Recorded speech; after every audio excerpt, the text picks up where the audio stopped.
అందరికీ నమస్తే అండి. ఫలప్రదం స్వాగతం. మనం భగవద్గీత రోజుకో గీతా శ్లోకం అనే అంశంలో భాగంగా 4వ అధ్యాయమైన జ్ఞానయోగం నుంచి 24వ శ్లోకం గురించి ఈ రోజు వీడియోలో చెప్పుకునే ప్రయత్నం చేస్తాం. మనకు అవకాశం ఉన్న విధంగా యాగాది కర్మలను నిర్వహిస్తూ ఉండు అనేసి గత శ్లోకంలో చెప్పారు. ఇంకా ఈ రోజు శ్లోకంలో ఏం చెప్తున్నారంటే అన్నిటినీ బ్రహ్మమయంగా చెబుతున్నారు.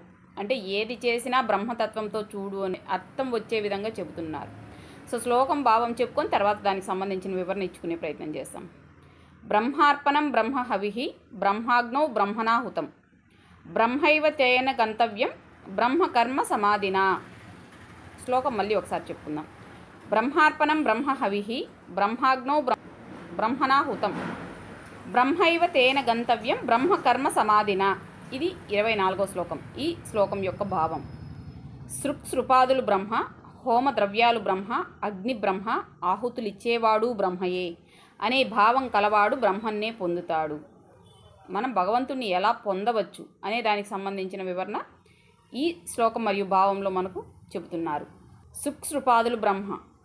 సృపాదులు అంటే హోమంలో ఆహుతులు ఇవ్వడానికి ఉపయోగించే గరిటె వంటి వస్తువులు ఉంటాయి కదా, ఈ నెయ్యి వంటి వాటిని వేయడానికి, హోమ ద్రవ్యాలను హోమంలో వేయడానికి ఉపయోగించే గరిటె వంటి వస్తువులు, వీటినన్నింటినీ కూడా బ్రహ్మగానే చూడమంటున్నారు. అంటే అన్నీ దైవతత్వంతో మాత్రమే చూడు, అవి కేవలం వస్తువులుగా చూడవద్దు అని చెబుతున్నారు. హోమ ద్రవ్యాలు బ్రహ్మ. ఇంకా హోమంలో ఉపయోగించే హోమ ద్రవ్యాలన్నీ బ్రహ్మ పదార్థాలే. ఇంకా అగ్ని బ్రహ్మ. ఇవన్నీ వేసిన ఈ సృపాదులు ఉపయోగించి హోమద్రవ్యాలు వేసి మనం ఏదైతే హోమం చేస్తూ ఉంటామో ఆ హోమగుండంలో నుంచి పైకి వచ్చే అగ్ని కూడా బ్రహ్మయే. అంటే బ్రహ్మాన్ని వేసినప్పుడు బ్రహ్మమే వస్తుంది కాబట్టి ఆ వెలిగే అగ్ని కూడా, అక్కడ వస్తున్న ఆ హోమగుండం నుంచి వస్తున్న అగ్ని కూడా బ్రహ్మ పదార్థమే, బ్రహ్మయే అని చెబుతున్నారు. ఆహుతులు ఇచ్చేవాడు బ్రహ్మయే. ఇంక ఇవన్నీ చేస్తున్న అక్కడ ఎవరైతే దైవజ్ఞుడు కూర్చొని ఉన్నారో, ఎవరైతే పురోహితులు కూర్చొని ఉన్నారో, ఎవరైతే అక్కడ ఈ యాగాన్ని నిర్వహిస్తూ ఉన్నారో వీళ్ళందరూ కూడా బ్రహ్మగానే, వీళ్ళను కూడా బ్రహ్మగానే చూడమంటూ ఉన్నారన్నమాట. అన్నిటినీ బ్రహ్మంగానే చూసేవాడు. సృపాదులు, హోమద్రవ్యాలు, అందులో నుంచి వచ్చే అగ్ని, ఇవన్నీ రావడానికి ఎవరైతే కర్తగా కూర్చొని ఉన్ని అక్కడ కర్మలు చేస్తున్నారో ఆ కర్మ చేస్తున్న పురోహితుడు అందరినీ బ్రహ్మతత్వంగానే చూడమని చెప్తున్నారు. ఎందుకంటే మనకు గత శ్లోకంలో ఈశ్వర ప్రీతికై యాగాది కర్మలు నిర్వహించేవాడు ఈశ్వరుణ్ణే పొందుతాడు, గత జన్మల్లో చేసిన పాపకర్మాల నుంచి కూడా విముక్తుడవుతారని చెప్పారు. ఇప్పుడు అందుకని ఈ యాగాది కర్మల్ని ఎలా చెయ్యాలి, ఎలా నిర్వహించాలి మనకు అర్థమయ్యే విధంగా చెప్పడానికి, ఏదైతే నువ్వు చేస్తున్నావో ఈ చేస్తున్న పనిలో అన్నిటినీ బ్రహ్మతత్వంతోనే చూడు, అన్నిటినీ దైవ స్వరూపంతోనే చూడు, అన్నిటినీ ఈశ్వర సృష్టిగానే చూడు, ఈశ్వర స్వరూపంగానే చూడు అని చెబుతున్నారు. ఓకే, మనం యాగం చేసే సమయంలో, హోమం చేసే సమయంలో ఎలాగూ పవిత్రమైన మనసుతో ఉంటాం, అన్నింటినీ పవిత్రంగానే చూసాం. ఇంకా సామాజికంగా మనం దీన్ని ఎలా చూడాలి, ఎలా అర్థం చేసుకోవాలి. ఎందుకంటే డైలీ యాగం చేయడం, యజ్ఞం చేయడం ఏమి ఉండదు. ఎవరు చేసే సమయంలో ఇటువంటి దృశ్యంతో, ఇటువంటి దృక్పథంతో చూడు అని చెబుతున్నారు. ఇంకా సాధారణ జీవితంలో, దైనందిన జీవితంలో ఈ శ్లోకాన్ని మనం ఎలా అన్వయించుకోవాలి? నువ్వు చేస్తున్న ప్రతి పని, నీకు ఎదురవుతున్న ప్రతి సంఘటన, నువ్వు అనుభవిస్తున్న ప్రతి స్థితి బ్రహ్మతత్వంగానే చూడు అని చెప్పడం. ఈ విషయాన్ని అర్థం చేసుకోవడం అంత తేలికైన విషయం అయితే కాదు, కానీ అర్థం చేసుకోవడం అంటూ మొదలు పెడితే మనకు అసలైన అంతరార్థం అర్థమవుతుంది. మనం ఒక విషయాన్ని ఎదురు చూసి ఒక ఫలితం, ఒక కర్మ నిర్వహించాము, ఒక కర్తృత్వం నిర్వహించాము, మనం ఊహించిన ఫలితం కాకుండా వ్యతిరేక ఫలితం వచ్చింది. అప్పుడు మనం ఆ ఫలితాన్ని, మనం ఇష్టపడని ఫలితాన్ని, మనం ఎదురు చూడని ఫలితాన్ని, ఇది భగవంతుడి నిర్ణయం, ఇదే భగవదేచ్ఛ, ఇదే భగవంతుడి యొక్క అనుగ్రహం, ఇదే భగవంతుడి యొక్క ఆశీర్వాదం, ఇలా అర్థం చేసుకోవాల్సి ఉంటుంది. అత్యున్నత స్థితిలో విజయం పొందుతామని ఒక చోట పోటీ చేసి ఉంటాం, అనుకోని పరిస్థితుల్లో ఓడిపోతాం. ఓడిపోయామని బాధపడాలా, ఎందుకు ఓడిపోయామని అర్థం చేసుకోవాలా, లేదా ఇది కూడా ఒకందుకు మంచిదేనేమో అని సంతోషించాలా? అంటే ఇది కూడా ఒకందుకు మంచిదే అని సంతోషించడమే అక్కడ అసలైన బ్రహ్మతత్వాన్ని మనం అర్థం చేసుకోవడం ఉంటుంది. ఎందుకంటే గెలిస్తే వేరే సమస్యలు రావచ్చు. సో గెలవకుండా ఓడిపోవడమే ఆ సమయంలో ఈశ్వరుడు మనకిచ్చిన వరంగానే కొన్ని ఓటముల్ని మనం చూడవలసి ఉంటుంది. ఎందుకంటే గెలిస్తే ఎక్కడికో ఏదో వెళ్ళి వేరే చోట్లకు వెళ్ళి వేరే చేయవలసి ఉంటుంది. అక్కడ ఏదైనా సమస్యకరమైన, ఇబ్బందికరమైన పరిస్థితులను ఎదుర్కోవాల్సి ఉంటుంది. గెలవకుండా పోతే మనం ఆ తిరగడము ఉండదు, వేరే చోట్లకు పోవడము ఉండదు. అక్కడ దీనికి మించిన ఇబ్బందికరమైన పరిస్థితులను చూడడము ఉండదు. కాబట్టి ఆ సందర్భంలో నువ్వు వెళ్ళకూడదనే నిన్ను ఓడించి ఉండొచ్చు భగవంతుడు. కాబట్టి ఓడిపోయామనో మనం ఎదురు చూసిన ఫలితాలు మనకు దక్కలేదను బాధపడాల్సిన అవసరం లేదు. ఇది భగవద్ అనుగ్రహంగానే చూడటమే అక్కడ బ్రహ్మతత్వాన్ని చూడడం అవుతుంది. ఏదైనా ఒక పని చేయాలనుకుంటా ఉంటే మన కుటుంబ సభ్యుల్లోనే కూడా ఎవరో ఒకరు మాటికి వచ్చి అడ్డుపడుతూనే ఉంటారు.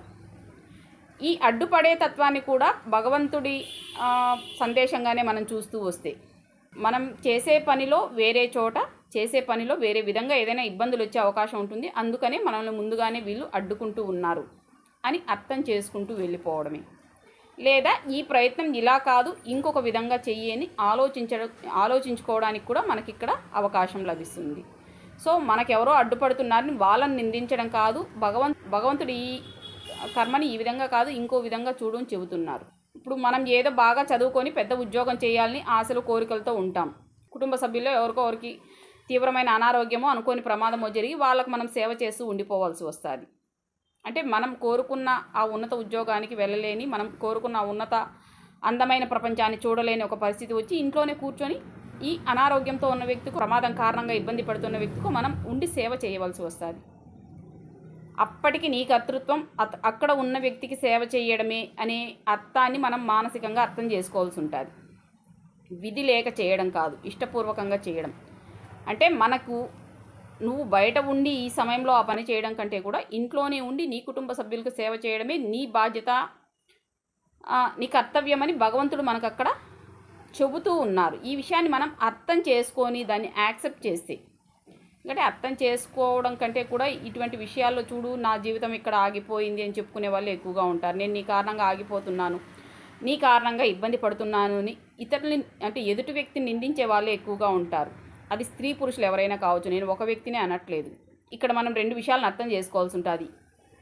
నెగిటివ్గా చూడవలసి వస్తే ఇది మన గత జన్మ కర్మ, పాజిటివ్గా చూడవలసి వస్తే మనం ఇక్కడ ఉండడమే ఈ సమయంలో సరైన విషయం. అందుకనే మన ఈ కుటుంబ సభ్యులు ఎవరికి చిన్నపాటి ఇబ్బంది వచ్చే విధంగా చేసి మనల్ని ఇక్కడ ఆపి పెడుతున్నారు.